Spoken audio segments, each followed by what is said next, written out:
Olá, pessoal, sejam bem-vindos ao canal. Eu sou Flávia Redman, estudante espiritualista, e eu quero compartilhar com vocês hoje um estudo bem legal sobre o livro Tambores de Angola. Vamos falar um pouco sobre esse livro. Tambores de Angola é um livro psicografado pelo médium Robson Pinheiro. Esse livro ele foi publicado em 1998 e a sua primeira versão digital foi em 2018. Esse livro foi psicografado pelo médium Robson Pinheiro através do espírito Ângelo Inácio. Bom, vamos saber um pouco quem é Robson Pinheiro Santos, o médium que escreveu esse livro.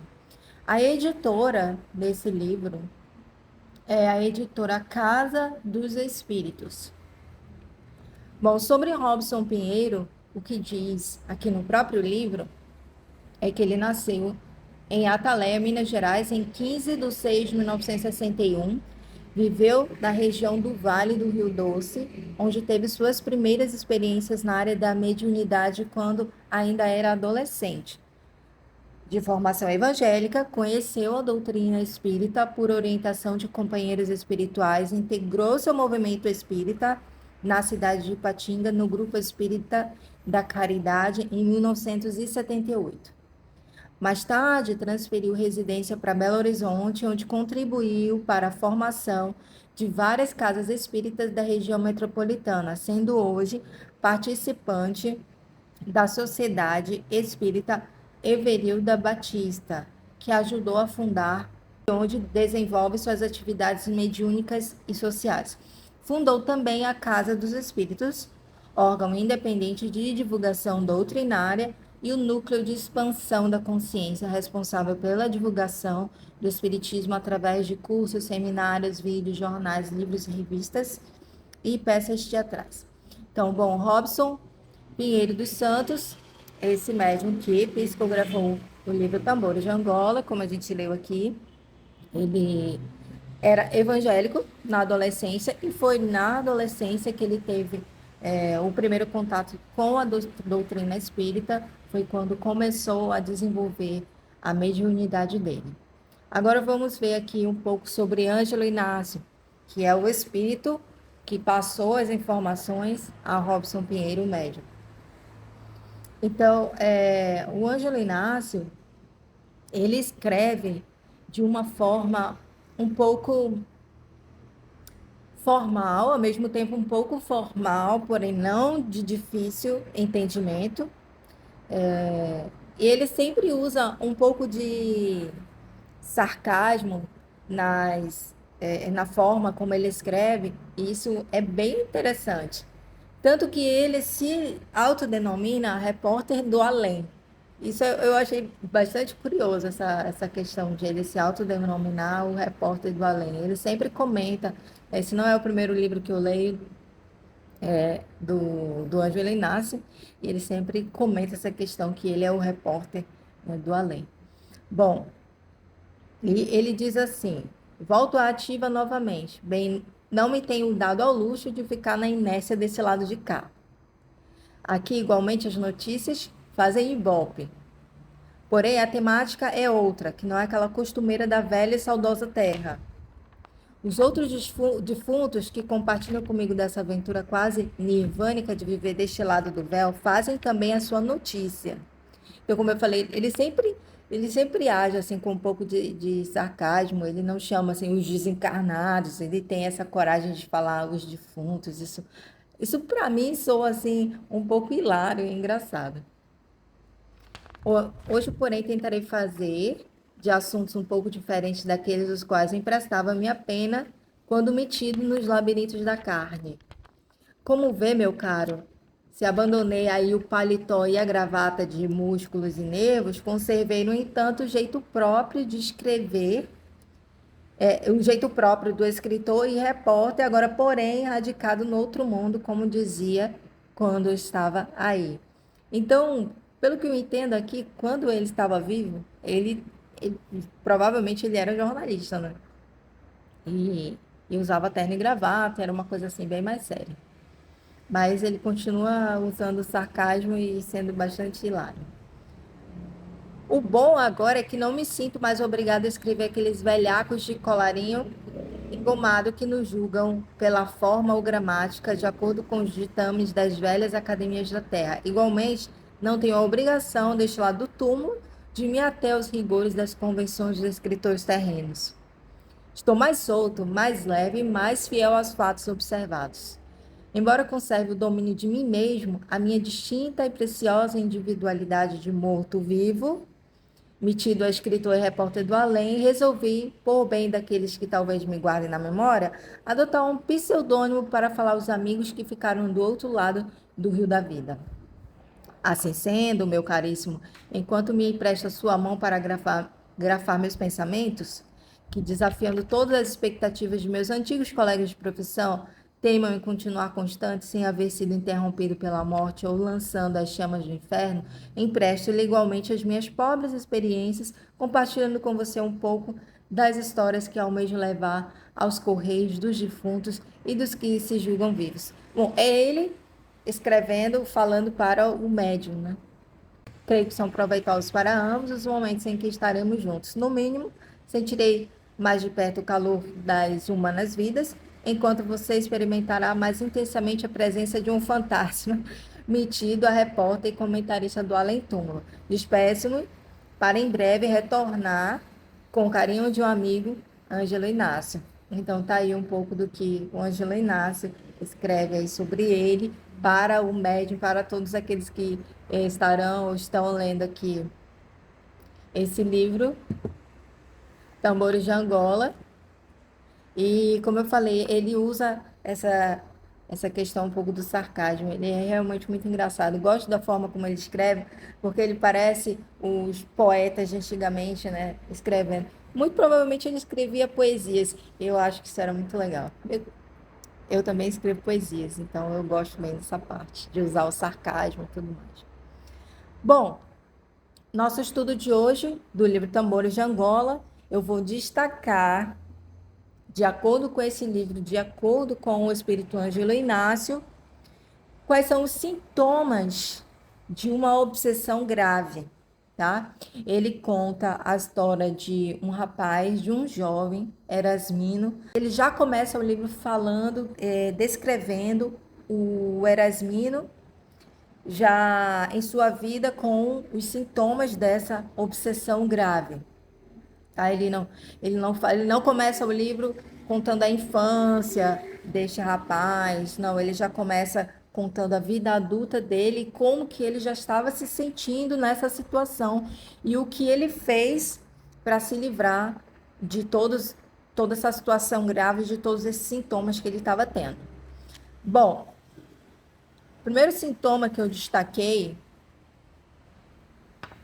ver vultos e ouvir vozes. A primeira coisa que Ângelo Inácio, através do Robson, começam a descrever no livro, é uma situação cotidiana. Ele está saindo para o trabalho, ele vai trabalhar normalmente, me parece que ele mora com a mãe, porque ele comenta muito apenas sobre a vida de Erasmino e a mãe, né? A mãe, que é uma pessoa religiosa, tenta ali sempre convencer o filho de fazer orações, de trazer o filho mais para perto, essa questão da fé. E aí ele está saindo para o trabalho muito agoniado, eu não tenho tempo, eu preciso trabalhar, eu preciso trabalhar, eu estou correndo, eu não tenho tempo para viver, eu só tenho tempo para trabalhar. Só que ele começa, então, a descrever as sensações do Erasmino. Ele começa a ver vultos, a ouvir vozes, a ter confusão mental, eu descrevi aqui, confusão mental. Ele não consegue dormir à noite porque ele tem muitos pesadelos, e é descrito que ele precisa tomar remédio para dormir, tomar remédio quando acorda, ele precisa tomar remédio para conseguir trabalhar, e muita gente vive nessa rotina tomar remédio para dormir, e quando acorda, toma remédio para poder ficar acordado. Isso vira um ciclo muito ruim, um ciclo muito vicioso. Outra coisa que ele comenta bastante, fraqueza, cansaço, os espíritos estavam enfraquecendo, um pouco mais lá para frente, página 10, 15 por aí, mais ou menos. Ele comenta que os espíritos estavam enfraquecendo o psicológico na parte da região do córtex central. Eles estavam colocando tanta energia negativa que isso estava enfraquecendo o psicológico desse rapaz, do Erasmino. Então, tudo acontecia com ele. Fraqueza, cansaço, ele ouvia vozes, ele via vultos, sentimento de perseguição. Ele comenta bastante. No trabalho, ele começou a achar que estava todo mundo perseguindo ele, que estava todo mundo querendo tirar o emprego dele, que a qualquer momento alguma coisa ia acontecer. Ele estava sempre num momento de pânico, ele estava sempre num momento de alerta. Sentimento de perseguição por parte da família, ele começou a achar que os familiares dele estavam perseguindo, que tudo que acontecia no mundo era em função dele, porque as pessoas não gostavam, porque as pessoas estavam perseguindo, porque tudo que acontecia ao redor era em função dele. Melancolia, depressão, mente confusa, os espíritos estavam fazendo com que ele perdesse a fé, ou seja, no livro ele comenta, ele escreve essa palavra caos, ele usa a palavra caos, e ele escreve algo muito interessante, que os espíritos estavam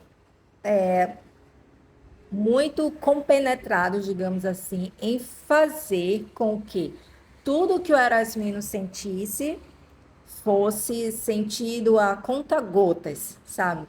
Aos poucos, para que aquilo fosse minando a mente, para que ele perdesse aos poucos a sua fé, para que ele não acreditasse. O objetivo ele não, ele vai perder a fé, ele não vai acreditar na espiritualidade do bem, ele não vai acreditar que tem salvação. Ele vai simplesmente ficar com um caos na mente e vai gerar um ambiente propício mental para que aí sim se instale a loucura. Essa foi uma palavra muito forte. Outra palavra muito forte que eu vi também, que era a loucura. Esse era um dos objetivos dos espíritos malignos que estavam atormentando o Erasmino. Então, melancolia, depressão, tonturas, fraqueza, tudo isso ele estava sentindo, falta de fé, não acreditar na espiritualidade. E outra coisa, que ele comentou logo no início do livro. Há uma cena em que o Erasmino vai chegando na casa, ele entra, ele sente uma tontura. Tudo escurece, ele fica tonto, ele tem um torpor mental. A irmã dele, desesperada, dá um copo d'água. Na hora que ele toma a água, segundo o livro, a situação piora. O que é que acontece? Ele fica possuído. A gente sabe, estudando a espiritualidade, que não existe a possessão no sentido que as pessoas entendem ela, que a maioria das pessoas entendem ela, que é o quê? Um espírito vem e entra no teu corpo. Não é assim que funciona. Em outro vídeo eu posso explicar isso. Mas vamos usar a palavra possuído, que é uma palavra assim bem comum e que as pessoas vão entender.